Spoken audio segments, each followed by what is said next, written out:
किस्त 5-0। फरहा की जंगल में सब कुछ बदल चुका था। अमन, दोस्ती और सच्चाई का माहौल।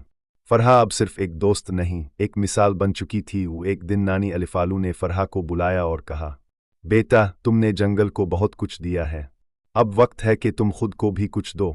नानी ने इसे बताया कि शहर में एक स्कूल है जहां जानवरों को तालीम दी जाती है, और वो चाहती हैं कि फरहा वहां जाकर मजीद सीखे और फिर वापस आकर जंगल के बच्चों को पढ़ाए। तुम हमें छोड़कर जा रही हो, मैं हमेशा दिल में तुम्हारे साथ हूँ, और एक दिन वापस आऊंगी ताकि इस जंगल को इल्म का जंगल बना सको। सब जानवर फरहा को अलविदा कहने आते हैं, आंखें नम हैं लेकिन दिल फख्र से भरा है। फरहा हाथ हिलाती है और कहती है, मेरे जंगल वाल्व, सीखना कभी मत रोकना, मैं जल्द वापस आऊंगी। गाड़ी रवाना होती है और जंगल में फरहा की मुस्कुराहट गूंजती है, जैसे वो अब भी वहीं हो। इस किस्त का हतमी सबक, असल हीरो वो होता है जो खुद सीखे और फिर दूसरों को सिखाए। इल्म की रोशनी सबसे बड़ी रोशनी है। अगर कहानी पसंद आई हो, सब जानवर एक साथ।